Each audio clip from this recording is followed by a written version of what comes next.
Loretto, we're rolling. What are you doing? Oh, tough guys got feelings too, because, I got a lot of feelings. Hey, my name is Loretto, and I'm here with 240 to help teachers pass their certification exams. Today, I'm going to help you. This video is going to prepare you for the NES Essential Academic Skills Reading Exam. That's test code 005. This video is going to cover 3 things: what's on the test and how it's structured, the most likely concepts that'll be on the test, and we're going to look at a few practice questions. Let's get started on your first chapter to passing the exam. Now, the NES Essential Academic Skills Reading Exam consists of 44 total questions that come from 4 competencies. In simple terms, they are word meaning, main idea and details, author's choices, and evaluating text. Each competency has descriptive statements under it that give more information about what to expect. We'll briefly overview the descriptive statements for each competency and then further expand on a key concept that is a need to know for your exam. Oh, and before we dive into Competency 1, I want to mention that this is a passage-based exam. This means that you'll read passages and answer questions related to each one, and the questions are based on the competencies. So let's take a look at the first one. Competency 1 is all about using knowledge of word structure and context to determine the meaning of words. Specifically, get ready to determine the meaning of unfamiliar or uncommon words, infer the meaning of words and phrases with multiple meanings, determine the meaning of figurative and connotative language, and identify synonyms and antonyms for words. And remember, you'll do all of this with words and phrases found within the context of a reading passage. Determining the meaning of words in context. Oh, I have the perfect video for that. Let's take a peek inside the study guide. You can also use syntactic or semantic clues to determine the meaning of a word. Think about the placement of a given word in the sentence. Is it a verb? Adjective. Let's practice this with an example. My ornery big brother yelled at me when I walked in front of the TV while he was playing video games. In this sentence, a reader who recognizes that the word ornery is an adjective used to describe the author's big brother could then use the context clue yelled at me to infer that ornery means something negative. Another strategy is to try to read the phrase of the passage and substitute in each answer choice you are provided. Which one makes the most sense? Let's try it out with the sentence we just saw. We already determined that ornery must mean something negative based on how it's used in the sentence. Let's substitute in our choices and see which one works the best. My brave big brother yelled at me. That doesn't make much sense. My dynamic big brother yelled at me. That doesn't work. My considerate big brother yelled at me. That's an obvious wrong choice we can eliminate. My ill-tempered big brother yelled at me. That makes sense, and it's definitely the best choice to pick. Let's read a passage and answer the question about word meaning that follows. I just love learning from videos, don't you? We have a handful of trusted all-star tutors we've got in our guides, and who knows, maybe you'll even see me. All right, let's head over to Competency 2. This competency focuses on analyzing the main idea and supporting details in your reading passages. This means you'll need to identify both stated and implied main ideas, determine effective summaries, evaluate ideas that support, illustrate, or elaborate the main idea, and interpret ideas represented in multiple ways. Now, we're about to zoom in on a key concept you must know to do well in this competency, but before we do, I want to remind you to subscribe to a 240 study guide. It's the one-stop shop for everything you need to prepare for your exam.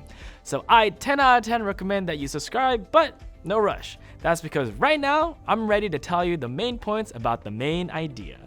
Anytime you work with a passage, you'll want to identify the main idea and the primary purpose.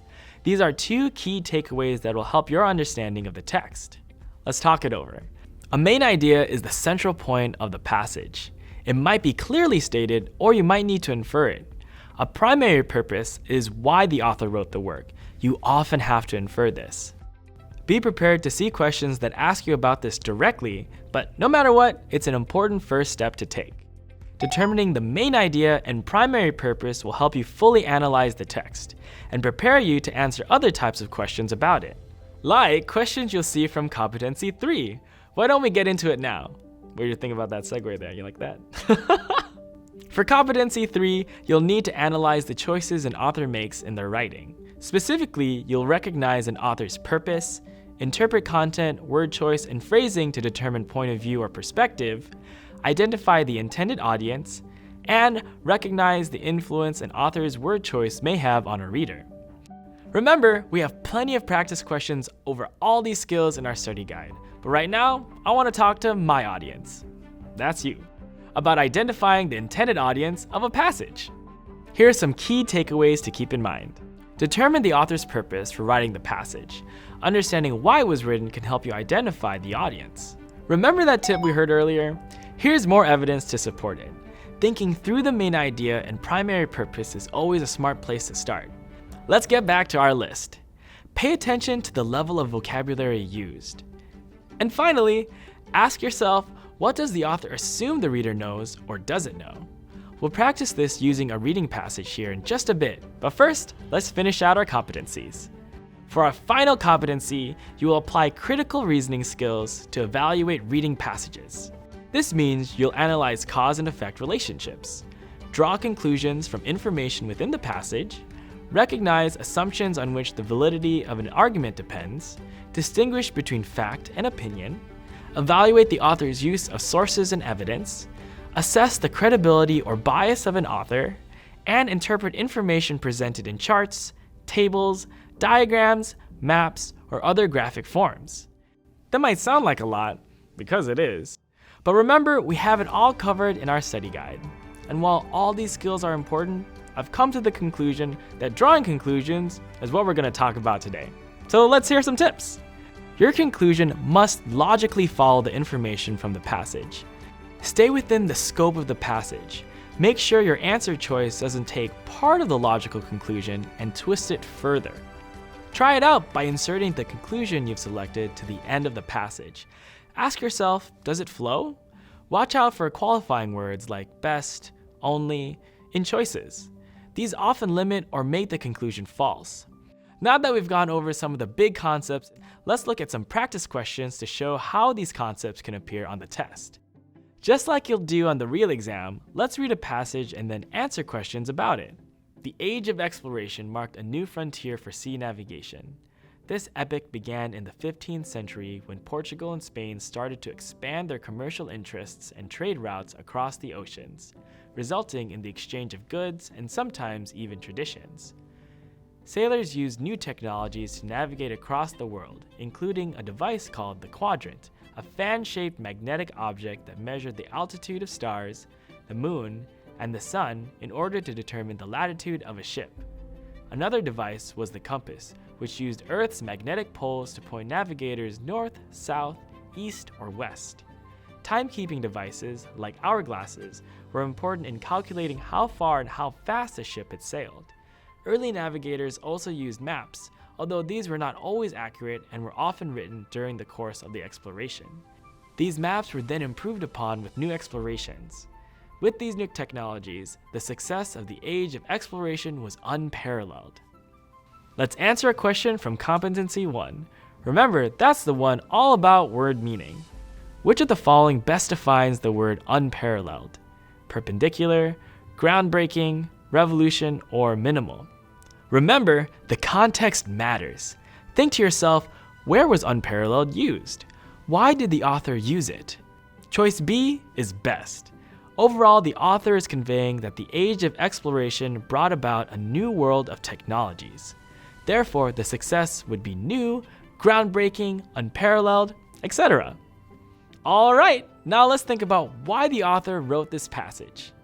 The author's main purpose in this selection is A, to explain the importance of the compass, B, to introduce the tools that made the age of exploration a success, C, to discuss Spain's influence on exploration, or D, to describe the age of exploration. Now, at first, I thought D was the correct answer, but I can see with the study guide's real-time feedback that I need to try again. Oh yeah, B is definitely the one we want. Although the author does mention the age of exploration, the majority of the passage is spent discussing the tools of exploration. Let's take a look at a question from the third competency. This passage was primarily written for high school students in a history class, people researching travel to Europe, elementary students learning about explorers, or modern-day explorers researching technologies. Choice A is best.